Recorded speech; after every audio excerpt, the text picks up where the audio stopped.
Hey everybody, it has been quite a while, but I am back and I will be uploading more consistently. This is still a podcast that I am so passionate about, and I'm ready. I'm ready to start this, and I'm ready to continue what God has told me to do.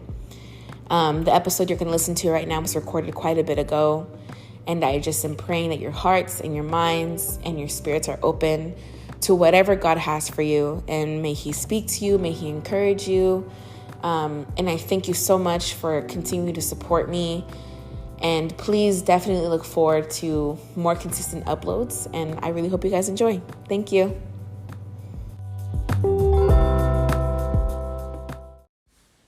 Okay, so the last 2 weeks I've been thinking a lot about rest, and it's more in reference to like ministry. This is a conversation that I've had with a lot of other believers before, but I feel like recently it's just been not talked about. Like, it's just not talked about enough. What it means to rest, like rest your soul, rest your spirit, rest your mind, rest your body. And it's biblical, you know, like the Sabbath was a command, like to rest. God rested, you know, on the seventh day after He created everything. He rested, you know, and it wasn't because He was tired. It wasn't because God is exhausted and He needs a break.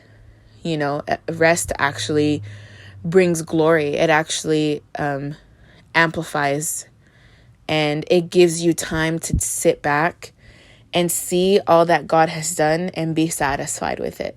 I think once you're saved and you've been following Jesus for a while, like something that starts to happen is like, okay, I want to start serving. I want to start getting into ministry. And then you start serving, you get into ministry, you see a need or you have a passion, and you're just like, okay, I really feel like I could benefit, or I could fit in with this ministry, or I could assist. And God starts to reveal to you your gifts, and you start feeling like you're able, you know, like you're equipped, like you can do it. Like when it comes to kids ministry, when it comes to the worship team, when it comes to the welcome team, when it comes to ushering, like anything like that. After you follow Jesus for a little while in the beginning, you want to get really involved in ministry and in His church, because you're like, I want to give back to God. You know, that usually comes naturally. For some people, it takes a little longer because praying about where you want to be in ministry is like difficult for some people. If you don't know what you're meant to do yet, praying for God to show you what you're supposed to do for Him is usually a process as well, for you to open up your heart and your mind to let God tell you, like, this is where I want you, you know? Because I'm grounded in my church, you know? Like I'm part of the team there. And one of our missions in raising disciples is like, okay, we welcome them in, we steward them, we can encourage them to first, you know, accept Jesus into their life, to accept Christ. And then we help them build their walk with God, build their relationship, and then eventually get them to, you know, encourage them to start serving. And I think after we encourage serving, it just becomes like, oh, like, be open to God using you. Oh, like, that becomes this conversation of like, God, use me. God, use me for your glory. God, use me for your kingdom. God, use me, Lord, use me. Because for some reason, we begin to feel unsettled by just sitting and doing nothing. And when we're constantly in work, when we're constantly moving, sometimes we forget to rest. And that's when that's when part of the glory is lost of your ministry. If you cannot sit and enjoy what God has done because you're so focused on what God is supposed to do, you're not letting Him love you. Because God is actually supposed to love you through your ministry. And burnout happens and exhaustion happens, and I think there's a place for it. There's a place where it's like, I've been on the go for so long. I just don't feel like I've rested. I don't feel like I'm able to do this anymore. So I need to give it up for a little while. And I need to just sit and and rebuild myself on God, and reground myself and let God fill me up again and strengthen me so I can keep going, because right now I'm running on empty. I really think there's a place for that, but there's also a place where like that grows. Like exhaustion and burnout actually starts somewhere, and it usually starts from a place of you giving what you don't have. I don't have the capacity. I don't have the time. I don't have the joy. I don't have the energy. I don't have the patience. I don't have the compassion. I don't have the love. I don't have the room. And so usually it starts with us giving what we don't have. And so that usually is because when we start ministry, we're looking at what God has done so far, and we're seeing all the fruit, and we're like, I want to get involved in that fruit, versus like, I want to create fruit myself. When you begin to see ministry as like something that you're just going to do and God's going to use you and then produce fruit from you, it's a little one-sided. And I know that we serve God, but he also served us. Jesus came and he served us, and he loved us. And I think when we're so involved in trying, like, God, use me, God, I want to speak to somebody, I want to pray over somebody, I want to do more, I feel like I'm useless, I feel like I'm not doing anything. Sometimes it's so good to just sit and let God love you, to rest and to enjoy the fruit that God has done thus far is so important for your walk, because it's like if you're going out and the purpose, it's like the purpose that God saved you for was not so he could use you. Like the purpose God saved you for is to save you and to love you. And going out and making disciples of all nations is our mission and it's our purpose, but it's not why he loves you. And I think that when we're really focused on God, use me, it can become a very much a work-based faith, and we are not saved by works. If just because I do all these things, it doesn't mean God's going to love me more than he loves the next person.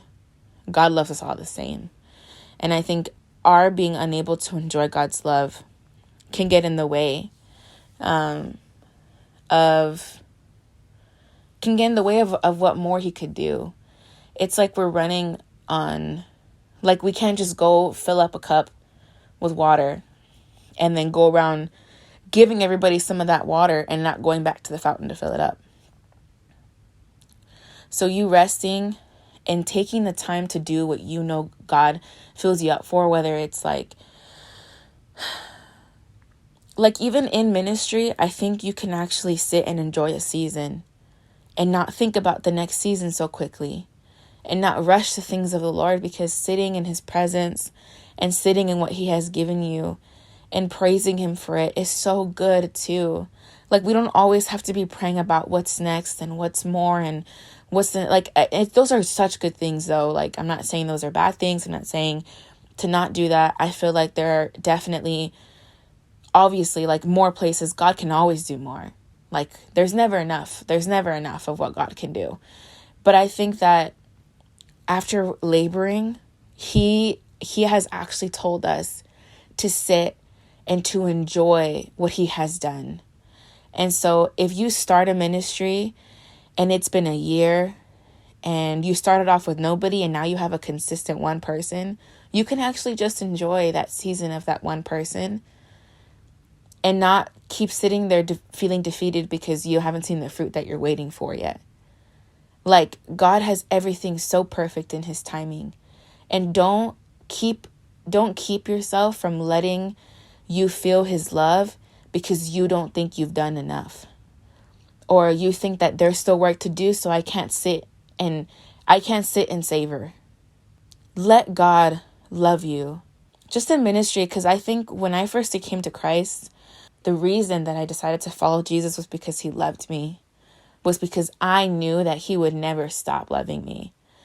And that's the only thing that's kept me in a heart of serving, despite the fact that we've been Like, I've been through very, like, multiple different churches and ministries and bodies of Christ and under different leaders. Like, I've never lost my heart for ministry. I've never lost my heart for serving. Because I'm constantly letting myself feel the love of God, because I cannot do anything without it. I can't go and give somebody something that I do not have. And it's also like, it's not like a one-time thing, you know, like if we're constantly learning about the love of God, if we're constantly being filled, then it's also like we're constantly having to go back to him and say, God, fill me up. Fill me up. And don't fill me up to use me. Fill me up just to fill me up, God. Like, God, I just want your presence. I just want to hear your voice. I just want to be your companion, Lord. And then from that close relationship you have with God, it will just come.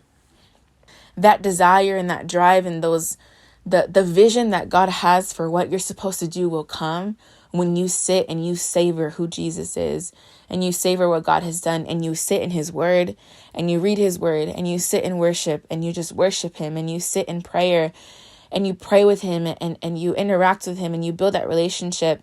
It's like you'll start to do things to serve him just because he loves you. Like, that servanthood and that ministry and you being used will come as a result, as a reaction to you experiencing his love. It's not going to come as like something you always have to decide. Like, I'm going to wake up today and I'm going to decide to just do ministry. It's like, ministry, I think, is in part a reaction and an instinct to experiencing God's love. And then you'll start to realize, like, and not like a title or a specific team, like, ministry is everything. It is you serving people and loving people and working for the kingdom, even if it's not specifically in your church, like even if it's in your job, if it's in your school, if it's with your family, like, you constantly pouring out the love of God is ministry. And don't think that you're not doing God's work by not being involved in a team at church because you're pouring into your coworkers, or you're ministering to them, you're loving to them, you're praying with them. Like, that's a whole ministry in itself that you need to keep returning to God for, to fill you up in. I think when it came to my own ministry, like, I had to refine or remind myself of that, because when I was younger and I started doing the worship team, it was so easy for me to just worship. I don't remember feeling nervous. I don't remember feeling anxious about anything. I don't remember feeling tired. Like, I was at church all the time when I was younger, when I was like 14, 15, 16, 17, like, to do ministry, I was at church all the time, and I was at church early, and I was at church all day. We were always doing something. We were always on the move. And then I never remember feeling tired. And then all of a sudden, when I was doing like college ministry, it was a little different because I wasn't just doing worship. You know, I was the leader of the worship team in my college ministry, and I was also co-leading a Bible study. I was also doing one-on-one discipleship with some younger sisters, younger freshmen, reading the Bible with them. I was also doing like evangelism. So it was a lot. It was definitely a lot more areas than just one. But I feel like I remember feeling like this is a lot. Like, all of a sudden I felt like I was getting tired of doing so much. And then recently it happened to me again, like in my current position of ministry at my church, like serving in a lot of teams, or filling in the gap, like being the one that shows up, you know. And I'm not saying it's just me. My church is full of servants who show up and do a lot. And so us as a church, we're just always doing a lot. And I started feeling that, like, well, okay, I'm doing a lot. Like, I'm kind of tired. Is there something I have to give up? You know, I don't feel like this ministry is fulfilling me anymore. And the minute I started thinking that, I was like, whoa, why is that? Why is that what exhausts me? That this thing that I'm doing for God is not satisfying me anymore. And it's like, have I let myself rest in what God has done? Or am I just continuing to move because I see results and I'm like, I did that. And it was so humbling. It was just so humbling because I'm like, why am I tired when I'm not doing anything? I mean, technically, none of my gifts are my own. My voice is not my own. My servanthood, my ability, my skills, none of that is mine to keep. None of that is mine to enjoy. None of it is mine to waste. I'm not giving anything to nobody here. I'm giving everything I have to God. And that's not exhausting. That's actually fulfilling to me. It's actually satisfying my soul to sacrifice everything that I have for God and to say, God, I love you and thank you for loving me. And that just showed me that I had not been enjoying the fruits of the seasons that I've been in. I've just been going season to season, and rushing the presence of God because I keep looking at what do we need to do? I keep looking at who's missing. What do we need? What's lacking? I keep looking at that and I don't look at what we have, what I have, what God has done, and enjoy it. And let that fill my heart, fill my soul, and say, God, you've done so much already. I can rely on you to do the rest. And God, I'm available to you, Lord. And just sitting and letting God love me and letting God remind me that what you've done so far in sacrifice, I am satisfied with, daughter. I am satisfied with your servanthood, son.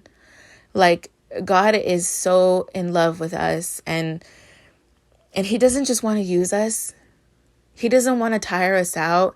He doesn't want us to feel burdened or have a heavy yoke on us, or like he wants to carry us. He wants to care for our hearts and care for our souls and mend us and put us back together, not break us more, not exhaust us, and God is not a burden.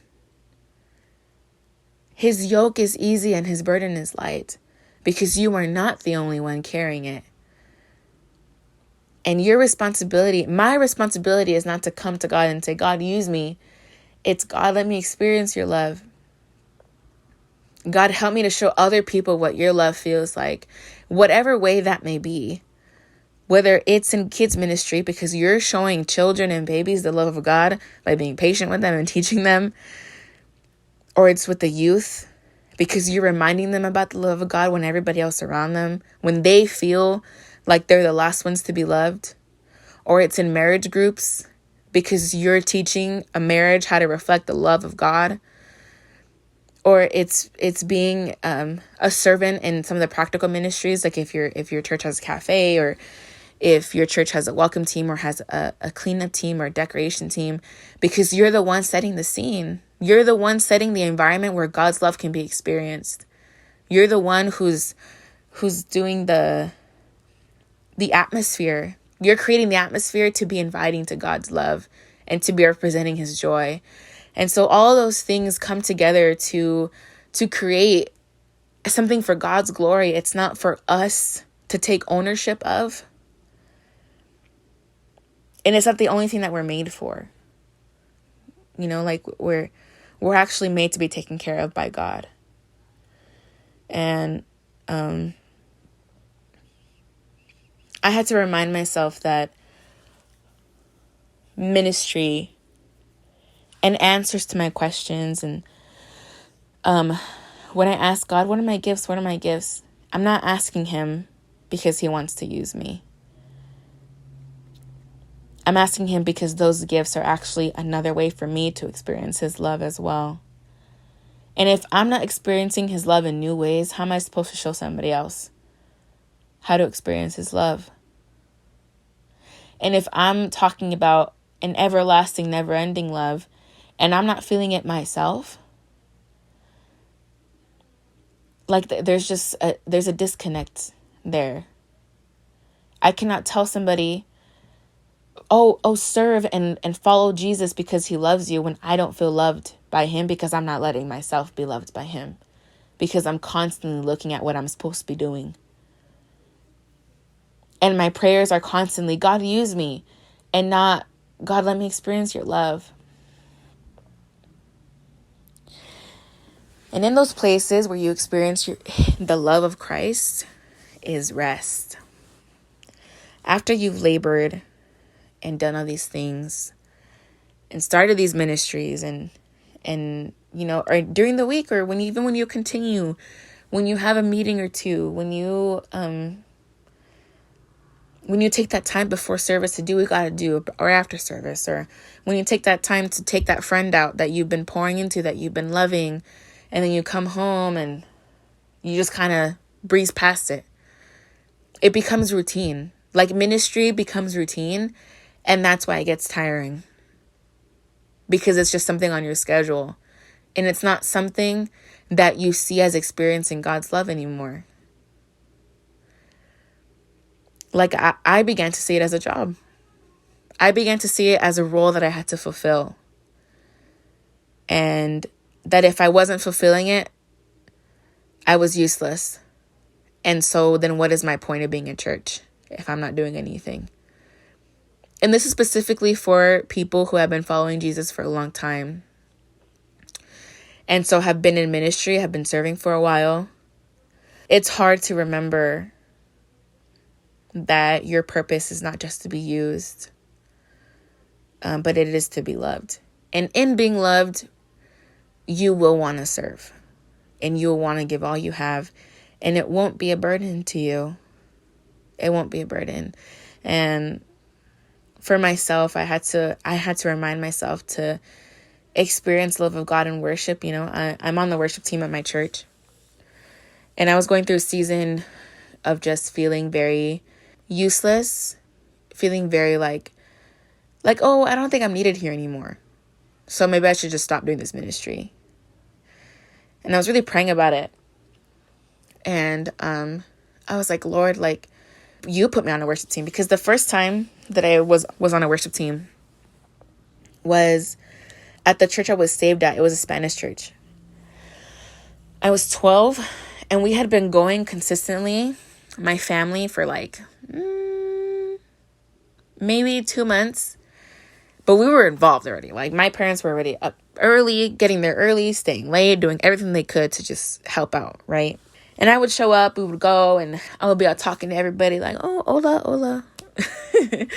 And it was so fun, and I loved it. And then one time, we were really close to the pastors too of that church. And one time we walked in, and our pastor comes up to us, and he looks at me, and he's like, oh, hermana, you ready to sing today? ¿Estás lista para cantar? And I was like, what? Like, just to translate, if you didn't know. Like, he came up to me and he talked to me in Spanish. And I was so confused. I was like, ha, ha, ha. Like, I laughed. And I was like, you're so funny, pastor. and then he was like, Noah, I'm being serious. He was like, we need you. We don't have anybody else. And I was like, oh. And I guess my grandma had told him, because my grandma started going to that church before my family did. And I guess my grandma told him that I liked to sing, which I did like to sing. I think I was at the time in choir in middle school. And I would also I would randomly just sing with my family and at family parties. Like I would be the one to start singing. Before when we were in the world and not serving yet, my grandma, I've just always loved to sing. And so I guess my grandma told him, and he was like, I heard you like to sing. I heard you can sing. So we're going to use you today. Because it was a small church and we were limited in servants and teams and resources. So he was like, we just got to use what we got and you can go up there. And I didn't know any of the lyrics, and it was no advanced, technologically advanced, fancy schmancy church. It was kind of, everything was used. Everything was like, okay, what cable can we find? Can we find a mic anywhere? Can we find a speaker? So I didn't have any lyrics. There was a music stand, but there was only one for the whole team to use together. So the letters were far for me to read. And I was up there with 2 other women who were singing with us. And then there was a drummer and a pianist. And then the guitar player was our pastor. And he was also the worship leader, but just by himself. And that whole service, I just hummed. I was just humming. I was like, Like, it was so, because I didn't know any lyrics, so I was just trying to hum to the melody. And since then, and it was a disaster. I didn't do anything, but God wanted me there. And since then, I have not been not part of a worship team. Since I've been following Jesus, since that day, I've been on worship teams. I've always been a singer. And then when I was in college, I led a worship team. And then right now I serve in ours for our church. This was a ministry that I didn't put myself in, God put me in it. And I think because the Lord knew my heart and that I wouldn't be somebody to step out like that. I wouldn't be somebody to step out and volunteer myself to do something in front of people like that, because I was very, very shy as a kid. And so when I started experiencing this kind of I feel useless, I don't feel needed.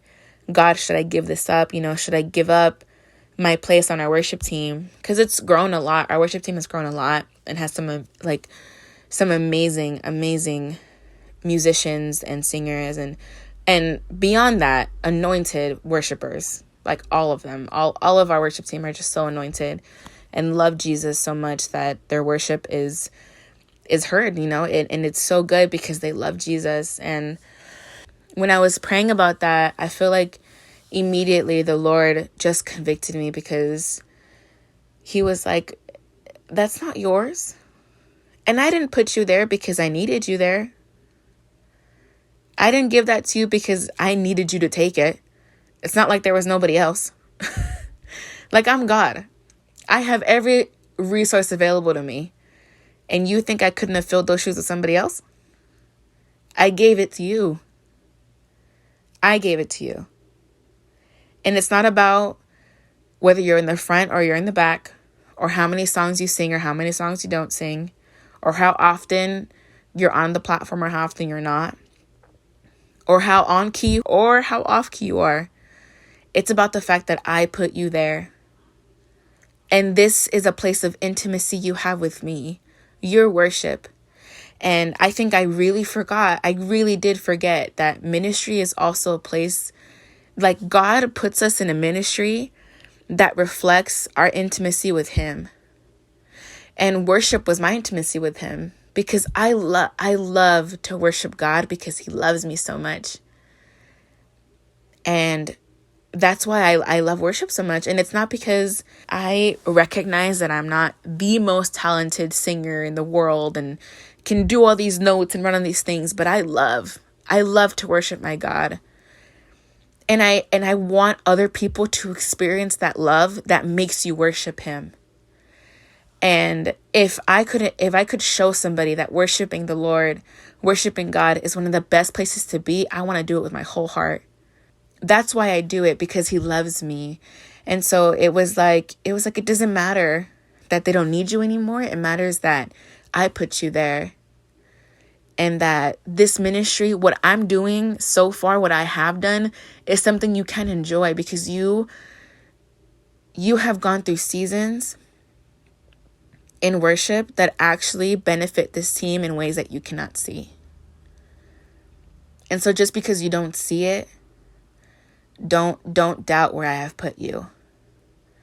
And don't forget the things that I have already done to show you that this is where you're supposed to be.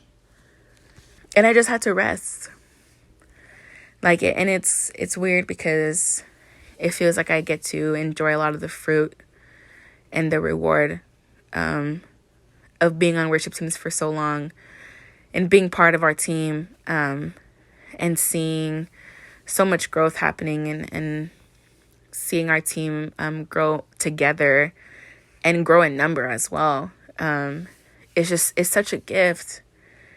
It's such a gift. And I'm incredibly grateful, and I'm humbled that the Lord has chosen me to be part of that. And this is also the case with other ministries, with teaching the youth, with taking care of the kids, with teaching the kids class on Sundays, with the welcome team. I really encourage you guys to remember how your ministry reflects that intimate place you have with the Lord, and how your ministry reflects God's love for you. God loves us so much that he doesn't waste anything. And the only thing he's selfish with is our affection. He doesn't want our affection to go elsewhere. He wants all of our affections. But he's not selfish in exhausting you and that he just wants to use you. That's not the selfish God we serve. We serve a God who wants to love you, who wants to heal you, who wants to lift you up just because he loves you. And we serve a selfless God who gave himself up so he could redeem us when we didn't deserve it. And I know ministry is hard, but I want to remind you and I want to encourage you all to take time to rest in what God has done and not rush his presence. Don't just think about what's next, but think about what he has done. Rely on what he has done to give you faith that he will do what he needs to do in the future. He will do what needs to be done because he's already done it. It's a whole circle, and there's no need to worry. There's no need to burden yourself because we're not the ones doing it. And I can allow myself a day to rest. While I'm serving, I can rest and enjoy his fruit, enjoy his works, enjoy what he has created, what he has done, and say, thank you, God.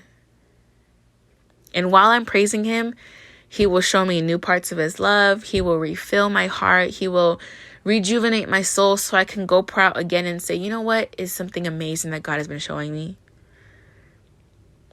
That is the excitement and the life that God breathes into us that we can breathe into other people.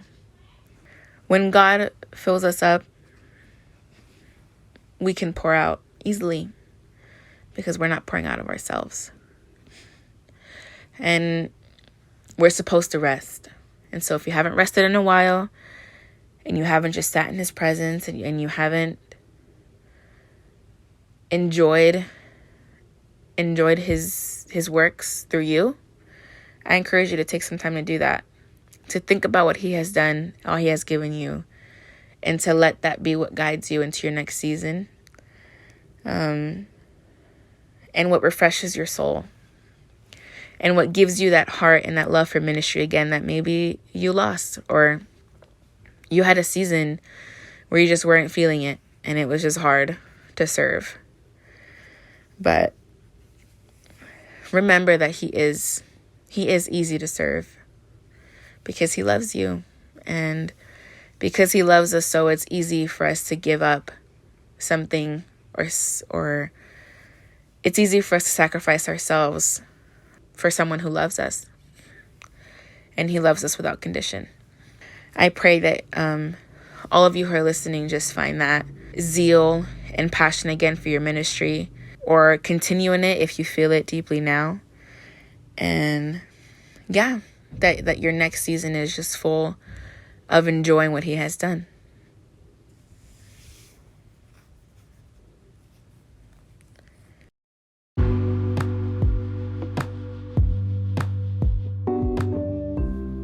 Thank you guys so much for listening to that episode. I pray that it encouraged you. I pray that God spoke to you wherever you are right now. And I just wanted to remind you guys to please give my Instagram a follow at ipyb.podcast to let you know when the next episode will be coming out. And whatever platform you're listening on, please make sure to hit the like button, the share button, the subscribe button. All of that truly means the world to me. And definitely leave a comment on whatever your thoughts were on this episode. Thank you so much for all of your support. It truly means the world, and God is doing something through this, and I am praying for it, and I ask you guys to pray for me as well through this. I'm going to continue to upload. I'm going to continue to pursue what God told me to, and I appreciate everything he has given me, including all of your guys' support. I'm definitely looking forward to the next episode. Thank you guys so much for listening.